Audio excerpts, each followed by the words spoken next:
morning, everyone. It is, in fact, Thursday morning. It is midnight. And I know I usually do this on Wednesdays. Unfortunately, I kind of had a big day. And I'm well aware of the fact that I took an impromptu day off last week. There was just kind of a lot going on today.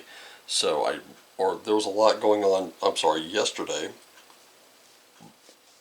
But happy day of forward, everyone.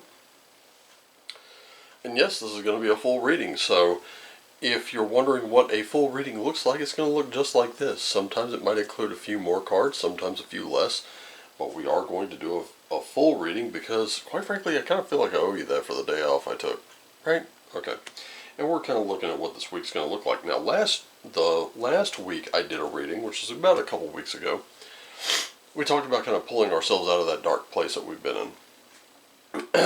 And believe one thing, I absolutely understand that this is a little easier said than done for some of us. Some of us are in some pretty awful places. Especially when the situations keep hitting you over and over and over again. They only intensify because, well, quite frankly, you may feel like you have no support, but I'm here to tell you, at some point, you're probably going to wear out your opposition. They'll think they have you on the ropes, they'll try something new, and then suddenly, well, tide may turn. Who knows? So let's see what this week has to offer. Let's see what the next week or so has in store for us.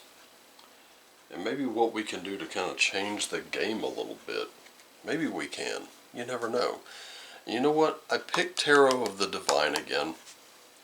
Mainly because I did get, if you tuned into the live stream, you'll have seen right there at the end of the 4 hours, I did get Grimm's Fairy Tales and a book of Irish fairy tales and folklore.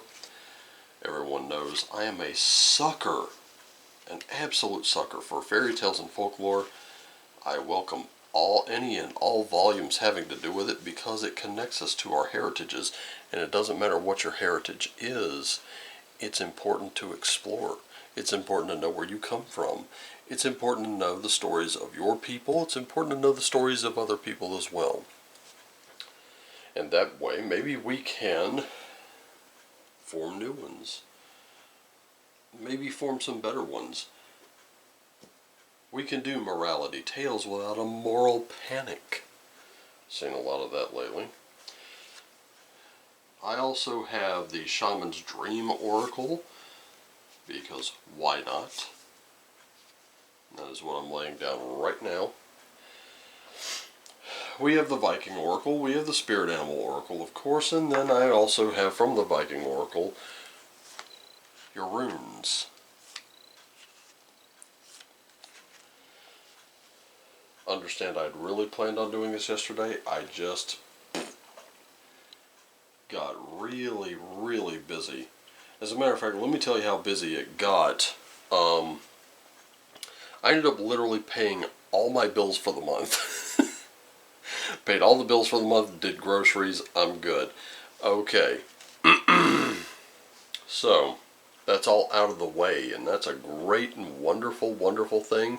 That is a lot less stress on my mind. I can take a breath and take it a little easy without worrying about, oh my goodness, will I have enough to cover this, that, or the third? It does not matter.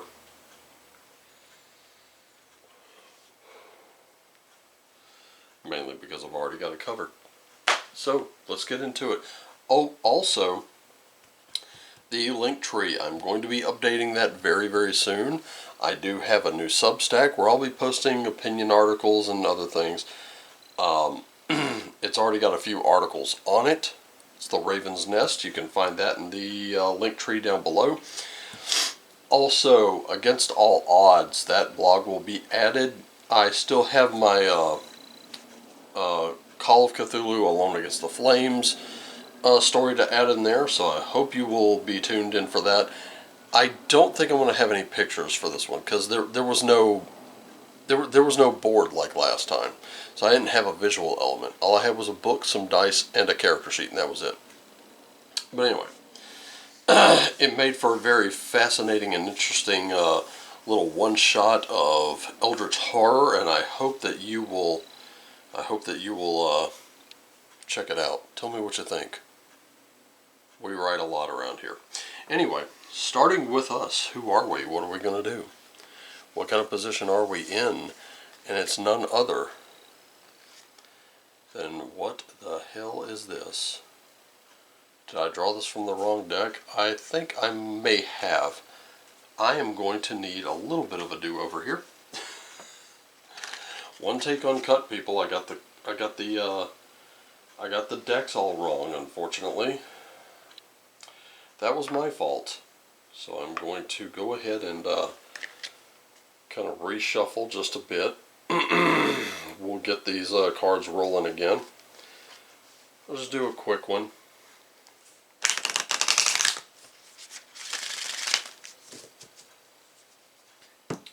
I think that'll do for that. Now let's get these in order. And maybe do a couple for this one, and then one more, just for good measure.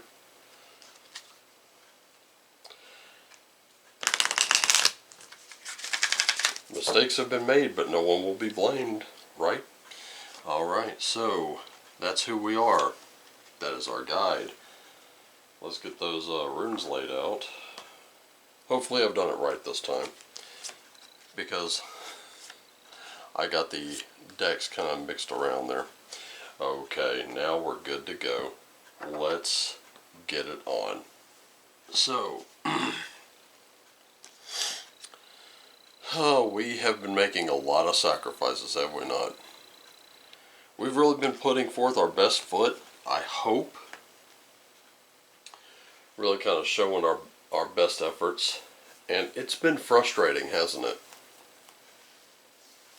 I know I've experienced moments of frustration. No doubt you have as well. If you haven't experienced a moment of frustration in 2 weeks, ladies and gentlemen, I don't know what to tell you. I mean, your life must be pretty swimmingly good for that. But I can tell you one thing. I personally had a few of those. Had to make some sacrifices. Had to make some judgment calls. Sometimes we sacrifice time. We sacrifice time to things that matter. Hey, when it matters, you'll make time, won't you? Going out for that walk, getting some exercise. At present, my step count has completely reset, but yesterday I had about 15,000 steps in. And I'm sure if you follow me on Twitter, you'll see occasionally I'll post a pic that says, you know, goals crushed, or just simply crushed, or whatever. I'll show you. I'll show you exactly what it is I'm out there doing. I'm out there trying to kill those step goals. I'm out there trying to build up the points. I'm out there trying to, do it to it. Sometimes that leaves me no time to play anything. Sometimes that leaves me very little time to spend with you. But believe one thing. That doesn't mean I love you any less, and it doesn't mean I don't love to play. It's just I gotta take care of what I gotta take care of. I'm trying to drop some more of this weight, you know. It's the reward that we're seeking, so if your eye is always on that prize, you will do everything you can to obtain it. And we are also being guided by our sunstone, which is going to show our true north even in the foggiest of times. And people, let me tell you, this is what I like to call the moon time. The moon time is a very scary and uncertain time. This is one of those uncertain time periods where we just kind of don't know where we need to go, what we need to do. The fact of the matter is, you know exactly what you need to do, and you need to adjudicate that properly. What that means is you know exactly where you want to be, and you know how to get there. You're encountering little detours along the way, but you've got to remember to keep your true north at all times. You can do that by looking through your sunstone, finding the sun, and then triangulating your position. And then you go for it. It takes a little cutting through the bullshit. Now, our spirit animal is that stag spirit. So you're going to have to take the lead on some things. And sometimes that means you're going to have to say, look, let me handle this. I've got this. But you are going to have to be certain of it. If you're going to take the lead, it's time to be certain. You know what you want. You know how to get it. You've got to step up and get it. Okay? Get it fucking done. That's the only way to do it. Mentally speaking,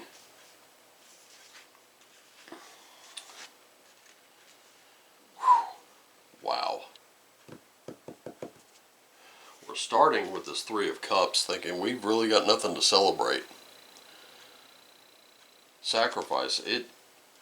Sacrifice can empty your cup pretty quickly, ladies and gentlemen. And when your cup's feeling empty, I don't have to tell you, you're feeling a little depressed, you're feeling a little anxious at times. And there's nothing wrong with that. That's completely normal. But it also leads to your overindulgence, isolation. You start disintegrating bonds, and it's really important that you don't do that, because this is where you start self-sabotaging yourself into believing that you're being left out in the cold. Oh, this is all the fault of someone else, and I'm being shut out. No, it's not true. But it's important that you don't self-sabotage in this situation, because it's exactly what you're doing at the moment. That's the way you're thinking, and you have to be careful because your thoughts can easily become actions. Now, the thing is, the Four of Swords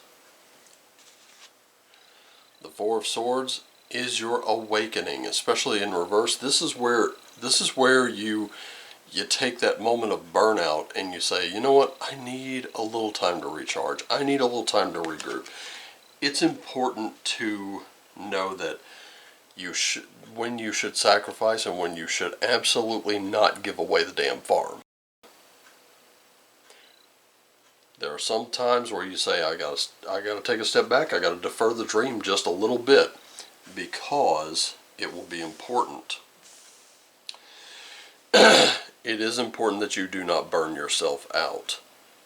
Sometimes you're going to have to pass on some responsibilities. Taking the lead also means delegation. Delegate those tasks when and where you can, and trust those people to do it. Now, if you're having trouble trusting people, I understand. Here's something that came up, and I can tell you a little bit about these cards right here in a story. David Lee Roth once posted a video. There's actually an interview with David Lee Roth in which he talked about the brown M&Ms.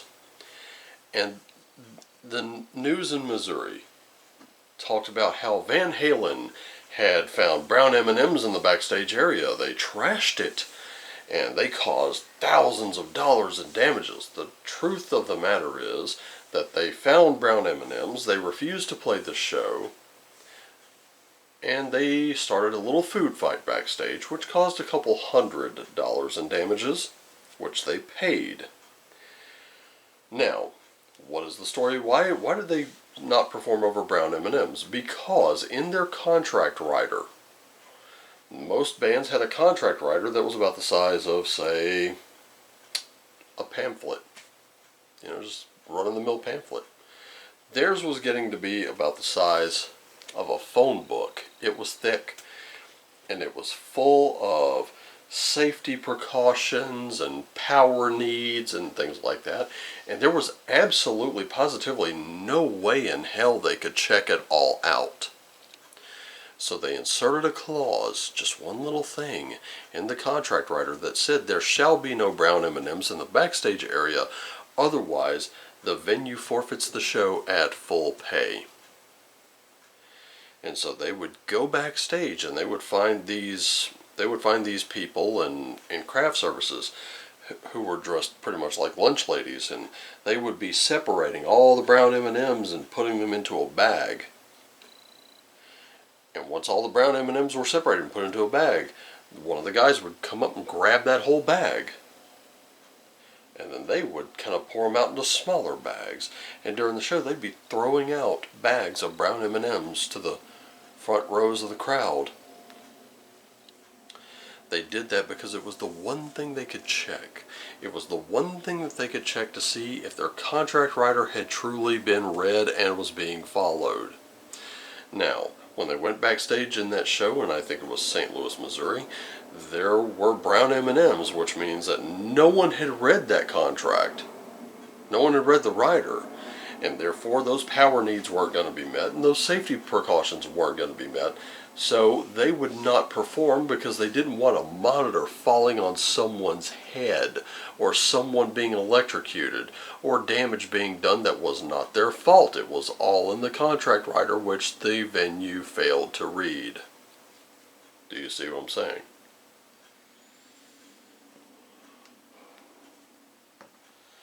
You just make one little thing. You delegate the task and you give like this little meaningless detail. Seems meaningless to that one person, but to you it's the one thing you can check just to see if they did it. You don't have to go check the rest of the work. You just try to check that one little thing. And there you go.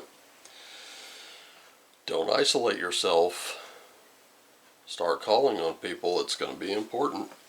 Sorry that took so long. We're going to go to the physical. We got a King of Wands in reverse, an Ace of Swords in reverse, and we've got the High Priestess. Now, this King of Wands right here, this is the story about how the raven burned its wings. This is where your sacrifice is over. This is where the weight of the world is not resting on your shoulders, ladies and gentlemen. You don't have to bring fire to keep the world warm. It's already there. This is also the end of your conflict. Your conflicts are going to be resolved. They can be resolved very easily. You have to put that into play, and it's going to be a little more time for you to do your own kind of thing. Really engage in some self-care. Eat better. Get more sleep. Go out for that walk. Go out for that jog. Whatever it is, whatever physical activity it is you do, I don't care if it's just getting up and kind of moving around. Dance a little. Do whatever it is you got to do. The more you move, the better you feel. Go for a walk and listen to some music. Me, I like to go late at night because I can listen to that music and I can really kind of get into it. And then when the walk is over, I feel great. I feel like $1,000,000. Hey, if it's a hot tub soak, go ahead and do that too. Whatever it is you need to kind of get your mind unwind a little bit yourself, do it. It's going to be worth it. Believe one thing, I know. Spiritually speaking, we've got a Three of Wands in reverse. Got a King of Coins right there. And we got an Ace of Coins in reverse. Now, Three of Wands in reverse. This means that you really are going to have to be a little more self-reliant. This is not going to be, in the spiritual sense, this is not going to be time to rely on the authority of others. You really do have to take some kind of authority over your own spiritual well-being right now. So a little meditation would be in order. Hey, get out into nature. It can't hurt. You really have to return home in some sense. Don't get to wallowing in your frustration. Don't get to going into your self-pity, and try not to self-medicate too much. That means, be responsible with the drinking. Don't overdo it. Now, your King of Coins here, I can tell you this much right now. That King of Coins is going to be everything that's going to be your action, spiritually speaking. Because right now, you're going to have to start being a little more practical. But it's also kind of indulging just a little bit. Responsibly. Take care of your finances. Take care of your bills. Don't stress over them. Just make sure you take care of what you need to take care of. this whole reading so far is just about doing what you're supposed to do. Stop sacrificing what you're supposed to do for more. It's not really going to work, because that Ace of Coins, this is where it's going to get a little strange for you, because it's in reverse, and this is where you do a little excessive spending. You get a little greedy here. You plan very poorly. Your spirituality is tied to the very real. Stop overextending yourselves, ladies and gentlemen. Overextending yourself right about this time, that is not taking the lead. Getting greedy is not taking the lead. Being excessive in any way, there is no reason for you to go to extremes. You've sacrificed enough. You need to be finding your true north. Let's have a look at your oracle. Be very careful of groupthink. Be mindful of what you're doing. Really have your... Okay, let me put it to you this way. You need to stop living in your head. Because I can tell you one thing, Libras, that's what we know. We know all about living in your head. You need to be mindful of what you're doing. You need to be great. You need to be thankful. You need to practice gratitude. Some people are going to try to weaponize gratitude against you. Don't let that happen. Just practice gratitude every day and they can't weaponize it against you. I'm serious. Look at our economy right now. People are like, oh, you should be thankful you even have a job. And they use it to they use that rhetoric to try to make you miserable. But if you're already practicing gratitude, guess what? They can't use that against you, can they? Nope. Don't let them do it.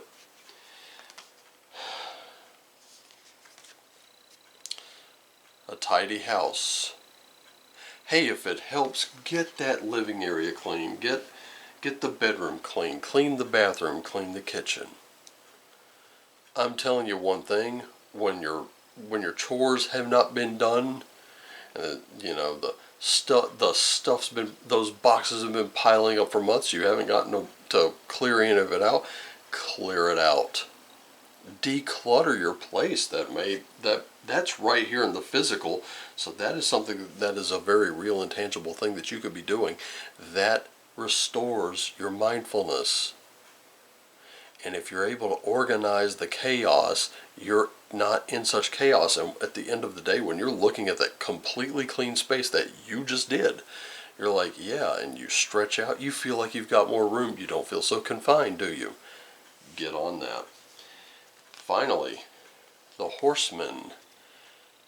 And in your spiritual center, this is your herald of change. Change is coming, whether you like it or not. The only thing that never changes is that everything changes. And even prayer changes things. Meditation changes things. Really get on that. Stop living in your head. Stop living in the heads of others too. Stop letting others tell you what to think, how to do it. You really need a little more self-reliance. You need to be able to follow your intuition and do your own thing.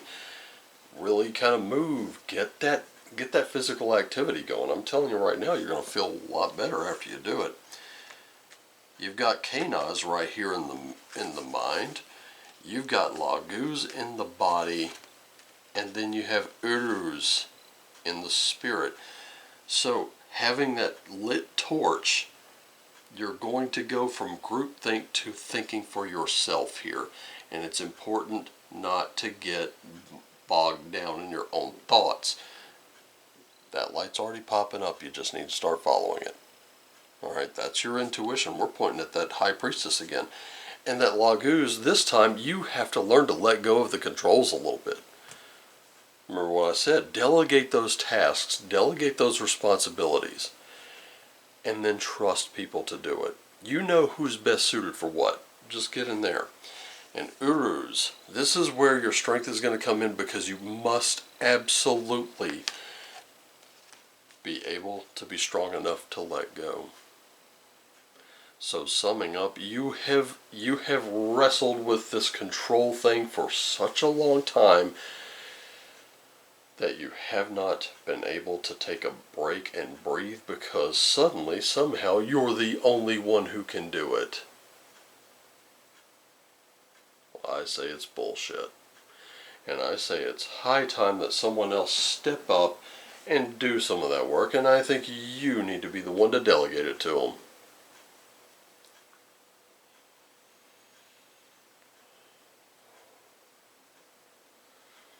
Meanwhile, take care of what you need to take care of. Take care of you. Tidy your house. Declutter your brain, declutter your body, declutter your life. And that's everything I've got for you. I hope it wasn't too disappointing. This one is more of a, yeah, it's a little bit of scolding, isn't it? It seems that way. But this time it's going somewhere. And I hope you enjoyed this. I hope it helps. If it didn't, just remember that I'm telling you all of this because I love you all. I want you to take care of yourselves and each other. I want you to always do what lights you up. So if you're in the dark, it's time to light it up. And remember to shine on.